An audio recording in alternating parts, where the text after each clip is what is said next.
The Green Lake School's Drama Department presents Charles Dickens' A Christmas Carol, the tale of a miserly man who comes to realize the true spirit of Christmas. When this story first appeared, over 175 years ago, few observed Christmas, other than at church. Few employers gave workers off for the holiday, and the jolly country celebration of England's past were largely forgotten in the cities. But this little story helped transform Christmas from a staid religious holiday into the joyous season of faith, feasting, and goodwill it is to this very day. Dickens' Ghost Story of Christmas opens in London on a cold, snowy December 24th in the year 1843.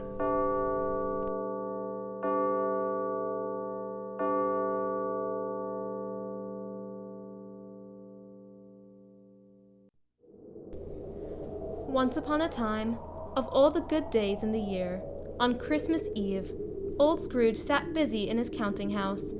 Ebenezer Scrooge was a squeezing, wrenching, grasping, scraping, clutching, covetous old sinner, a hard-hearted miser. On this evening, the office of Scrooge and Marley was shrouded in a cold, bleak, biting weather, but external heat and cold had little influence on Scrooge. No wind that blew was bitterer than he. God bless you, merry gentlemen, let nothing you dismay. Remember God our Savior was born on Christmas Day to save us all from Satan's power. We were gonna... Ah! Merry Christmas, humbug. Be gone, you miserable little beggars. Take your infernal Christmas carols and get away from my door. Sorry, sir. Merry Christmas, though, sir. Bah. And you, nephew, what right have you to be merry? You're poor enough. Merry Christmas. Bah. Humbug. Christmas a humbug, Uncle? You don't mean that, I am sure. What right have you to be dismal about Christmas? You're rich enough. Don't be cross, Uncle. What else can I be, Fred, when I live in such a world of fools as this? Merry Christmas. If I could work my will, every idiot who goes around with Merry Christmas on his lips would be boiled with his own pudding, ha! And buried with a stake of holly through his heart. Keep Christmas in your own way, nephew, and let me keep it in mine. Keep it? But you don't keep it, Uncle. Well, let me leave it alone, then. Much good may it do you. Much good has it ever done you. But Christmas time is a good time, Uncle, and though it has never put a scrap of gold or silver in my pocket, I believe that it has done me good, and it will do me good, and I say, God bless it. God bless Christmas. Hurrah! You there, Bob Cratchit. Let me hear another sound from you, and you'll keep your Christmas by losing your situation. Now, return to those letters. Yes, Mr. Scrooge. Don't be angry, Uncle. Come, dine with us for Christmas dinner tomorrow. Helen would love to meet you. Helen? Oh, yes, your wife. Why did you get married, Fred? Because I fell in love, Uncle. Because you fell in love with a woman as penniless as yourself, Fred. Oh, good afternoon. But you never visited before my marriage. I want nothing from you. I ask nothing of you. Very well. Good afternoon. Oh, I'll keep my Christmas humor to the last. So a Merry Christmas, Uncle. Good afternoon. And a Happy New Year. Good afternoon, Mr. Cratchit. See my nephew out. This way, Mr. Fred, and a Merry Christmas to you, sir. And to you and your family, Bob. How is Mrs. Cratchit and the little Cratchits? Especially your youngest, the lame boy. Tim, sir. Tiny Tim. He's getting better. Thank you for asking. Happy Christmas to you, sir. Two to see you, mister. Good day, sir. Have I the pleasure of addressing Mr. Scrooge or Mr. Marley? Mr. Marley, my partner, has been dead these 7 years. In fact, he died 7 years ago this very night. I am Ebenezer Scrooge. Well, at this festive season, Mr. Scrooge, we seek charity for the poor and destitute. You see, many thousands are in want of common necessaries. Hundreds of thousands are in want of common comfort, sir. Are there no prisons? Plenty of prisons? And the union workhouses, are they still in operation? They are. I wish I could say they were not. The treadmill and the poor law are in full vigor then? Both very busy, sir. Oh, I was afraid that something had stopped them in their useful course. I'm very glad to hear it. Well, they scarcely furnish Christian cheer, Mr. Scrooge. A few of us wish to buy the poor some meat and drink and means of warmth. We do so now because it is a time when want is keenly felt and abundance rejoices. So what shall I put you down for? Nothing. Ah, you wish to be anonymous, sir. I wish to be left alone. I don't make merry myself at Christmas, and I can't afford to make idle people merry. I help to support the prisons and workhouses. They cost enough. Let those who are badly off go there. Oh, but many can't go there. Yes, many would rather die. If they would rather die, they'd better do it and decrease the surplus population. I see. So the firm of Scrooge and Marley declines regards... It's enough for a man to understand his own business and not to interfere with other people's. Mine occupies me constantly. Good evening, then. Very well. You have made your views quite clear. Good evening to you, sir.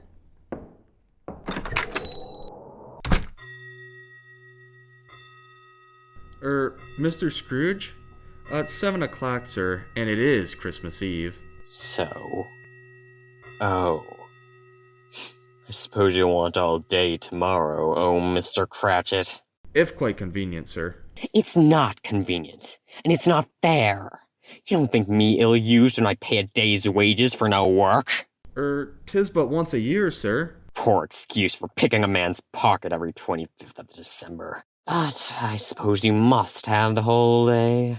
Be here all the earlier the next morning, Mr. Cratchit. I will, sir. Thank you. And, Merry Christmas. Merry Christmas, indeed. Bah.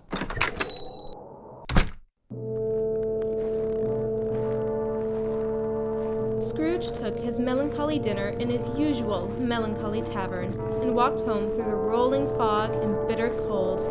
He silently passed the urchins crowded round fires in the street, trying to keep warm. The icy Scrooge trudged along through the dark streets, but just as he reached the door of his dismal house, he thought he heard something calling. Ebenezer Scrooge! Ebenezer Scrooge!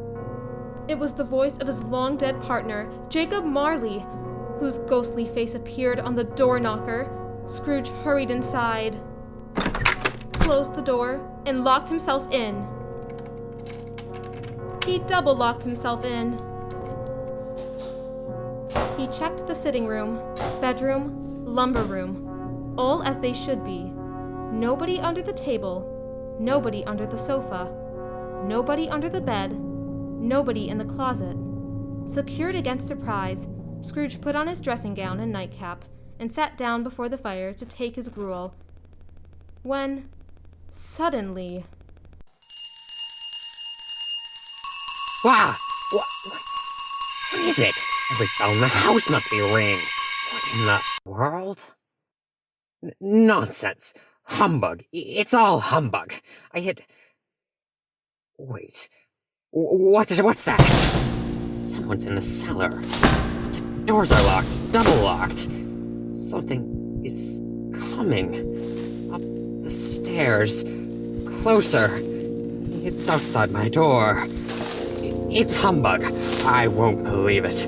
Humbug. Scrooge! Ebenezer Scrooge! Ah! How now? What do you want with me? Who are you? In life, I was your partner, Jacob Marley. You don't believe in me, Scrooge? Why do you doubt your senses?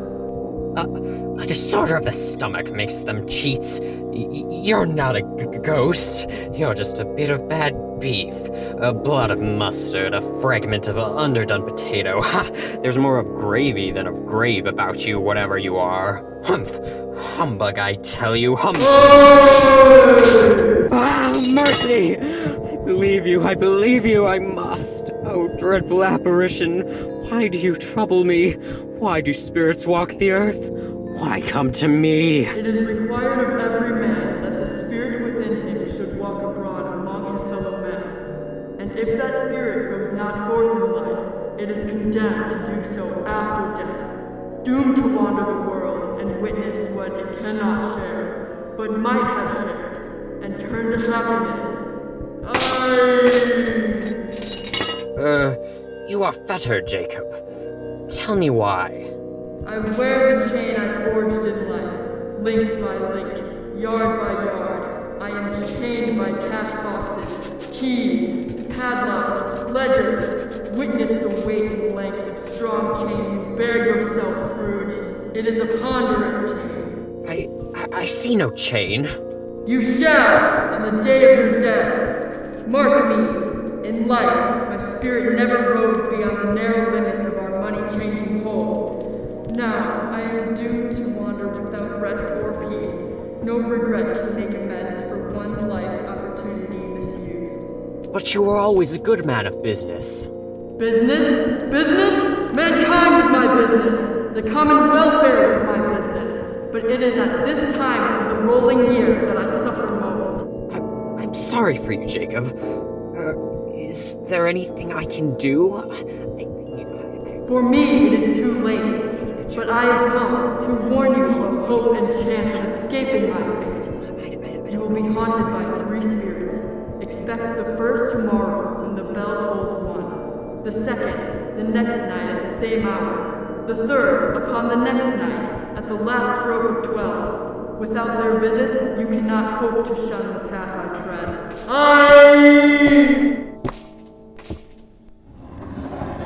Ebenezer, look out this window.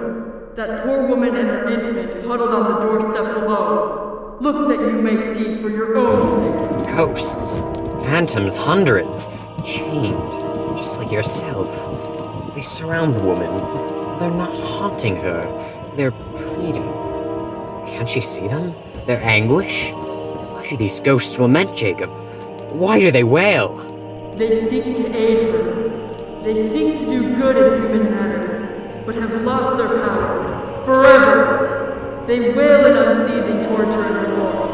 Beware this cruel fate, Ebenezer! Beware! Beware! Beware!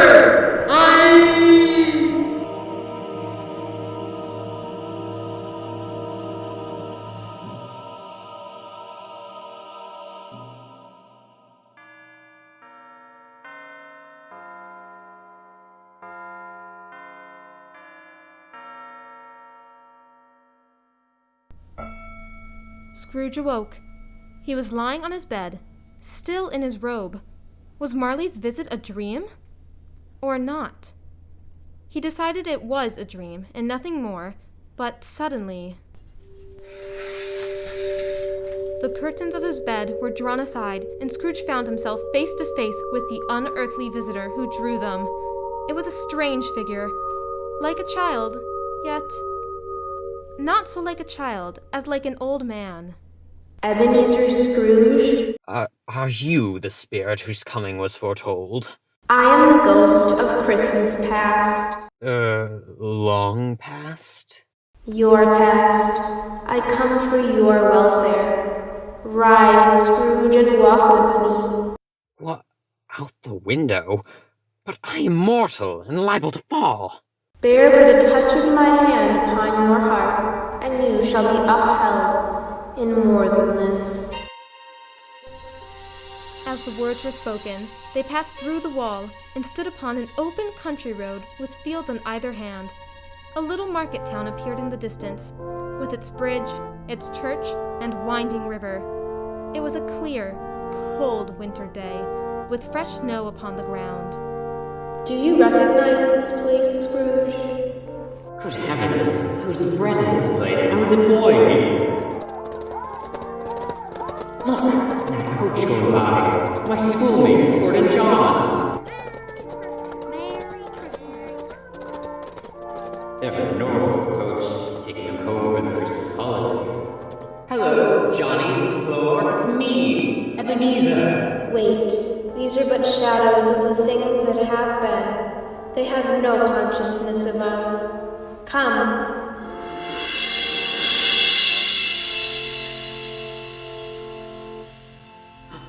Why, it's my old schoolhouse. Alas, it wasn't a place of learning. More like prison. On Christmas Eve, the school is not quite deserted. A solitary child, neglected by his friends, is left there still. A lonely boy reading beside a feeble fire. Do you know him? Yes, I know him. I am that child. Alone. My only companions were my books. Ali Baba, Robin Crusoe. Oh, poor boy.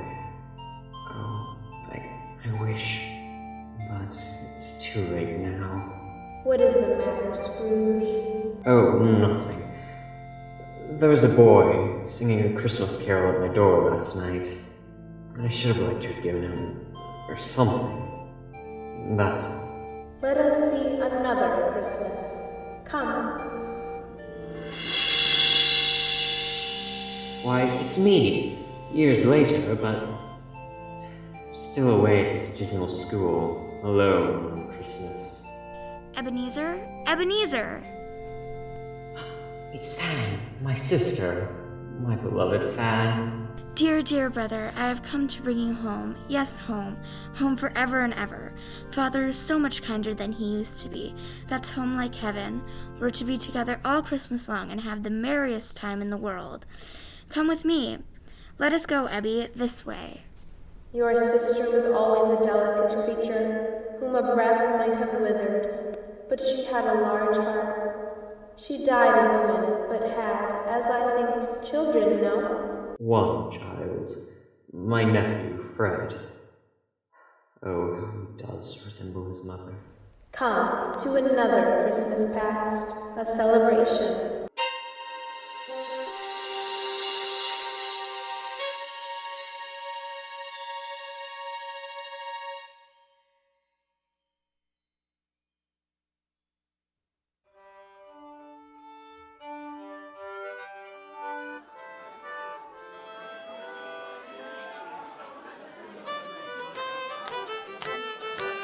Fezziwig's warehouse. I apprenticed here. Why, it's old Fezziwig. Bless his heart, it's Fezziwig alive again at one of his Christmas parties. Yo ho there, Ebenezer, Dick. No more work tonight. Christmas Eve. Join in the festivities. Merry Christmas all. Come and dance. Hilly ho.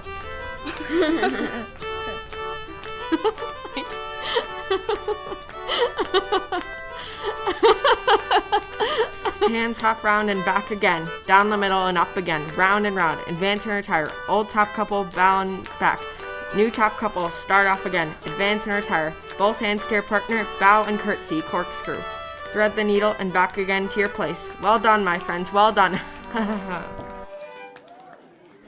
Do you recognize yourself, Scrooge? A young man with a twinkle in your eye and a future before you. You're quite enjoying yourself. Oh, it was a marvelous party spirit. With cake and punch, and cold roast, and mince pies and plenty of beer. Look at old Fezziwig, how he dances. It's glorious. Oh, what a jolly time we used to have. It was a small matter for old Fezziwig to make these silly folks so full of gratitude. Small matter? Small indeed. He has spent only a few pounds of your mortal money, and look, is it so much that he deserves praise? It isn't that. It isn't that at all, Spirit. Fezziwig has the power to render us happy or unhappy, to make our services light or burdensome, a pleasure or a toil. The happiness he gives is quite as great as if it cost a fortune. What? Is something bothering you, Scrooge? No. I should like to say a word or two to my clerk, Bob Cratchit, just now. Scrooge, my time grows short. Quick. Several years later.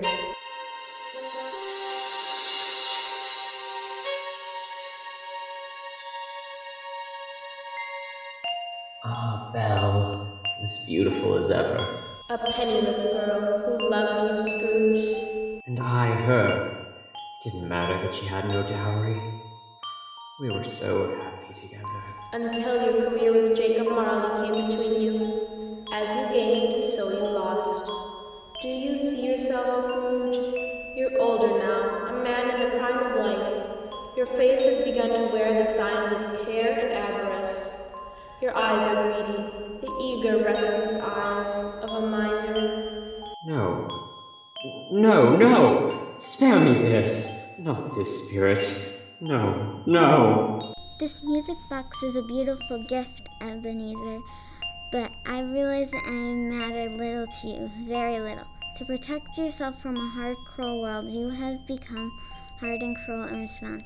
I tried to cheer and comfort you, but another idol has displaced me.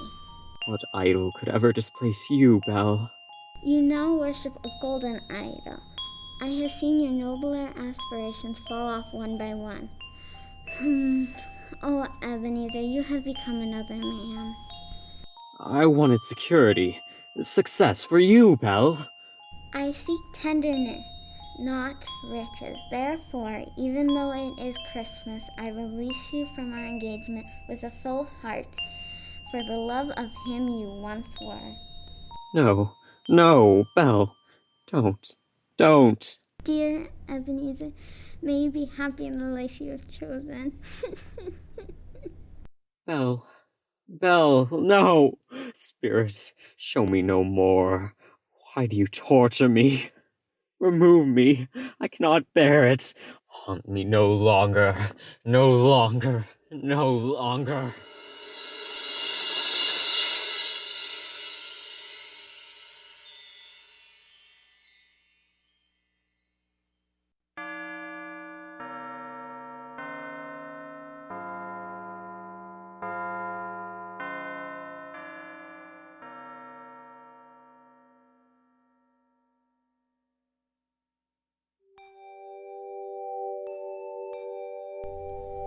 Scrooge found himself, once more, alone, back upon his bed. He drifted off to sleep, only to be awakened, again, by the stroke of one.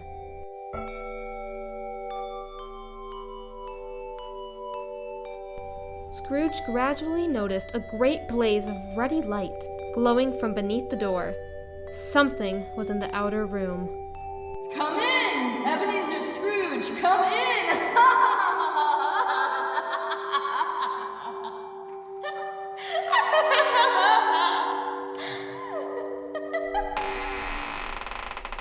He opened the door and beheld his own sitting room, transformed. The walls and ceiling were so hung with living green that it looked a perfect grove.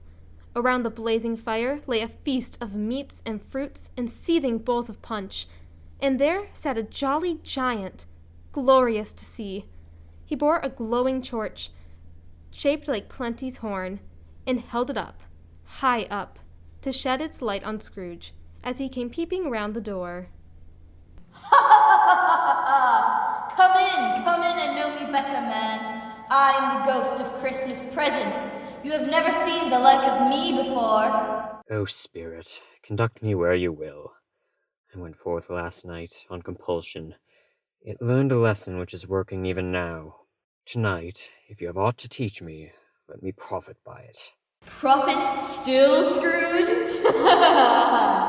Well then, touch my robe.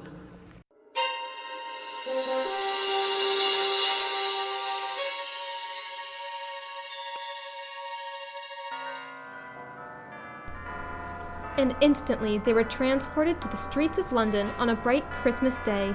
The shops were bustling, with jolly people completing their errands or returning from church. The grocers, the poultry and fruit shops, all were busy and all a delight. Presently, Scrooge and the spirit came to Camden Town, to a humble house on a humble street. This is the home of my clerk, Bob Cratchit, his wife and 6 children. Why are we here, Spirit? What has ever got your precious father then, and your brother, Tiny Tim? Oh, but here's Martha, Mother. Hurrah! Sorry I'm late, Mother. We'd had a deal of work to finish up late last night, and to clear away this morning. Well, never mind, so long as you are come. Sit ye down by the fire, my dear, and have a warm. Lord bless ye. No, Father's coming. Hide, Martha, hide. Father, Father. Ah, Peter, Belinda, Frederick, Harriet. Why, where's our Martha? Not coming. Not coming? Not coming upon Christmas Day? Here I am. Happy Christmas, Father. How did little Tim behave at church, Bob? As good as gold, Mother. And better. Eh, Tim? They sang ever so nice, Mother. I hoped the people in church saw me. Because I'm a cripple, it might be pleasant for them to remember, on Christmas, who made lame beggars walk, and blind men see. Bless you, my son. See, Mother, his heart is strong, and he will get better. I know it. Oh, let's play a game, Father. Play the memory game with us, please, please. Yes, and then we'll sing some songs and... Oh, look! Oh, smell that goose! Hurrah! Look, look! There was never such a goose. Never! All right, be seated. Here you go. Take your turn now. There's plenty of bread and potatoes for all of you. Eat them first. And later plum pudding.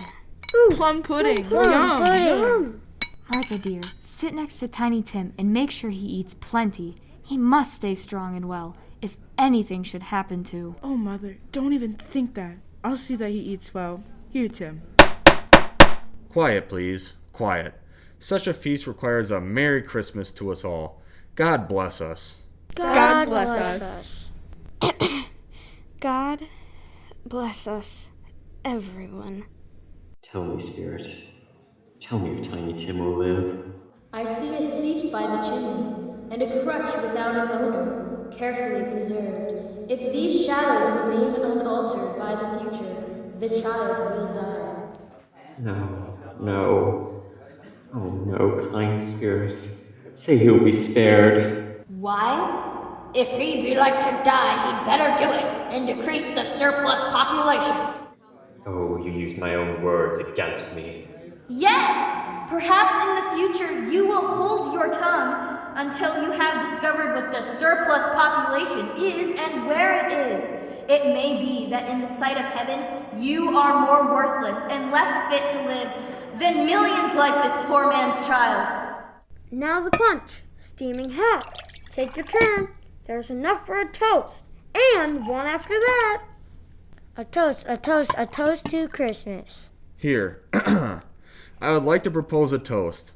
To, Mr. Scrooge, the founder of the feast. To Mr. Scrooge. What? Not him. No. The founder of the feast, indeed. I wish I had Mr. Scrooge here. I'd give him a piece of my mind to feast upon, and I hope he'd have a good appetite for it. My dear, it is Christmas Day. Oh, I'll drink his health, for your sake and the day's, not for his.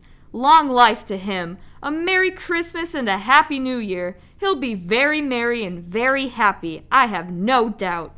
Come, Ebenezer, to a gathering across town.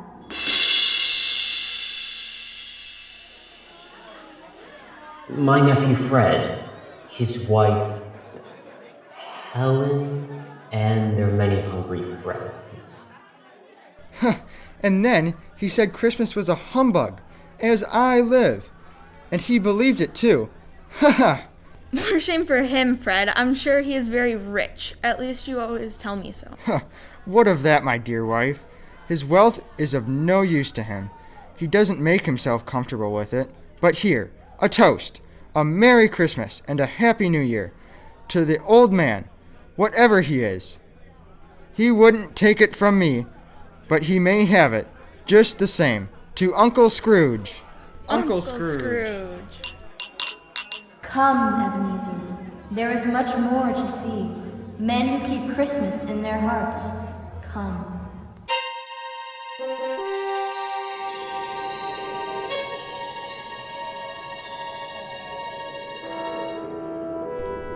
Much they saw, and far they went, and many homes they visited, but always with a happy end. The Spirit stood beside sick beds, and they were cheerful. On foreign lands, and they were close at home. By poverty, and it was rich. In almshouse, hospital, and jail. In misery's every refuge. The Spirit of Christmas left his blessing, and taught Scrooge as he went. Presently, they returned to the streets of London for the Spirit's final lesson, but the Spirit had aged.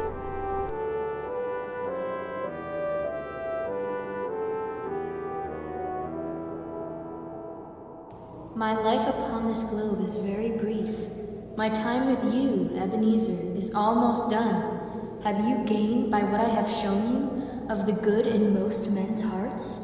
I don't know. How can I promise? Perhaps I'm too old to change. If it is too hard a lesson to learn, then look upon these. Look here, under my robe. What? Two frightful, hideous, miserable children. Yellow, meager, scowling. Spirit, are they yours? They are man's. This boy is ignorance. This girl is want. Beware them both in all of their degree. But most of all, beware this boy. For on his brow I see that written which is doom, unless the writing be erased, without the spirit of Christmas to comfort them. Narrow Puritanism and greed would release these wretched beings upon the world. But Spirit, have they no refuge or resource? Humph! Are there no workhouses? Are there no prisons? Are there no workhouses? Are there no prisons? Are there no workhouses? Are there no prisons?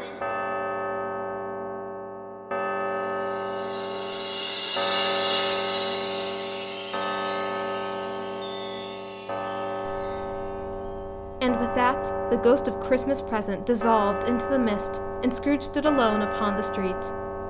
As the last stroke of midnight rang, Scrooge remembered the prediction of old Jacob Marley, and, lifting his eyes, he beheld the third spirit, a solemn phantom, shrouded in black, draped and hooded, coming, like a mist along the ground, towards him. Am I in the presence of the ghost of Christmas yet to come?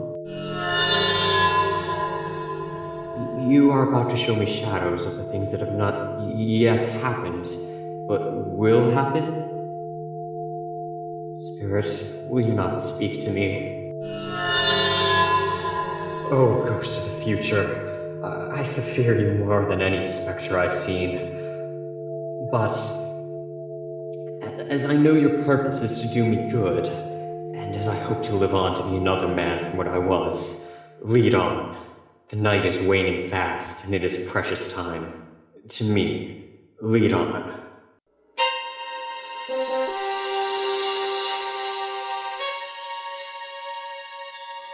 Spirit, once more we are at the home of Bob Cratchit.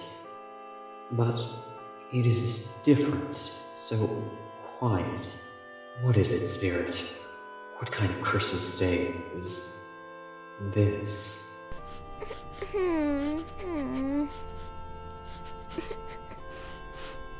And he took a child, and set him in the midst of them. None but those who are as humble as little children shall enter into heaven. Whosoever shall receive one such little child in my name receiveth me. Stop, Peter. Stop reading. Oh, my son, Tiny Tim. Mother, please don't cry. Father will be home soon. Don't let him know you've been crying. He's late tonight, Martha. When he had Tiny Tim on his shoulder, he would walk very fast indeed. But the child was light to carry, and Father loved him so. It was no trouble. No trouble at all. Here's Father now. Sorry I'm late, Mother. I wish you could have gone. It would have done you good to see how green a place it is. But you'll see it often. I promised Tim that we'd walk down there on Sundays. Oh, Bob. Oh, that's cruel, Spectre. Can't you give me some ray of hope that I may change all this? Tiny Tim may live. Spirit, where are we now? Merciful heaven. A dismal, ruinous churchyard. Desolate, lonely, crumbling graves. Is poor Tiny Tim buried here? Tell me, Spirit, are these the shadows of things that will be? Or are they the shadows of things that may be only? Spirit, that tombstone to which you point, what is written upon it? Wait, the name on the grave is Ebenezer Scrooge. Ebenezer Scrooge? No.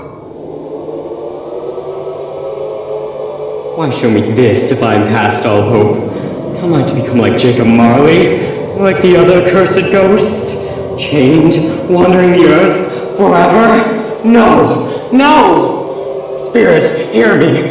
I am not the man I was. Tell me that I may change these dreadful shadows. I'll honor Christmas in my heart. I'll try to keep it all the year. I'll live in the past, the present, and the future, and not shut out the lessons they teach. I pray, please, spirits, that I may sponge away the writing on this stone. I beg you, I'll change. I'll change. I pray. I'll change. Please. I'll change. Why, what's this? My bedpost? I'm home. In my own bed, in my own room. Oh, Jacob Marley, heaven and the Christmas time be praised for this. I don't know what day of the month it is. I don't know how long I've been among the spirits. I don't know anything. Oh, I am light as a feather, as merry as a schoolboy, as giddy as a drunken man. Oh, glorious light, fresh air. Ah, the window. Why, Merry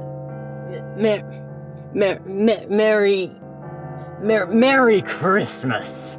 Merry Christmas! And a Happy New Year, sir. Boy, what's today? What day is it, my fine fellow? Today?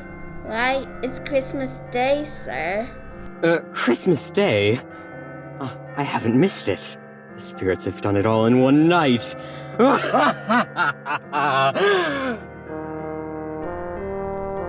And so they had done it all in one night.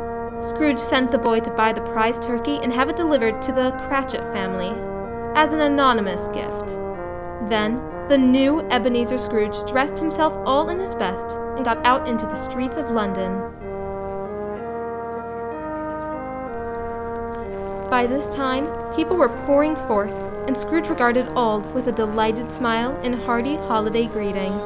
Merry Christmas! Merry Christmas!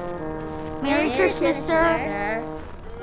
By mere chance, Scrooge came upon the charity seekers he had dismissed yesterday, but today he apologized and made a large donation to their worthy cause, with many back payments included.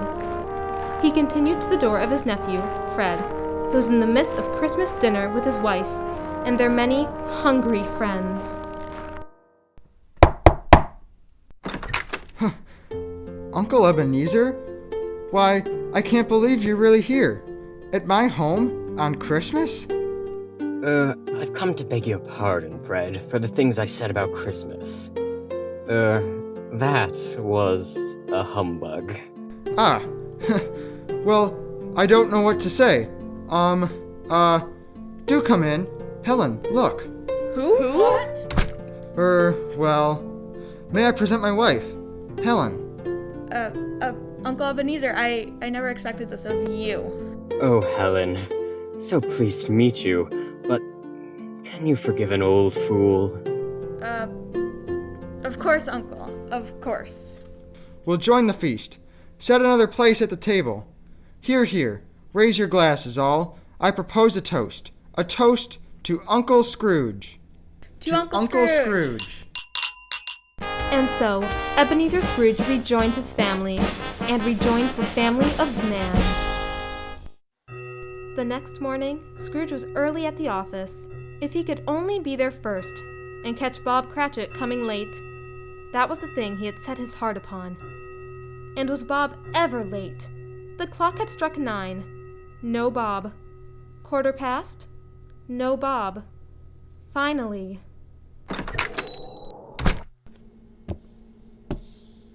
Mr. Cratchit! What do you mean by coming in at this time of day? I am very sorry, sir. I am behind my time. It shall not be repeated. I was making rather merry yesterday, sir. Bob Cratchit, I'll not stand this sort of thing any longer, and therefore, I am about to raise your salary. Oh, please, sir. You're going to raise my salary? But, sir... Wait, no, Bob. I've not lost my senses. I've come to them. A Merry Christmas, Bob. A merrier Christmas than I've given you for many a year. Yes, I'll raise your salary and endeavor to assist your struggling family. We will discuss your affairs this very afternoon over a Christmas bowl of smoking bishop. Bob Cratchit, Merry Christmas! And Scrooge was better than his word. He became as good a friend, as good a master, and as good a man as the good old city ever knew. And to Tiny Tim, who did not die, he became a second father. And it was always said that Ebenezer Scrooge knew how to keep Christmas well. May that be truly said of us, all of us. And so, as Tiny Tim sagely observed, God bless us, everyone.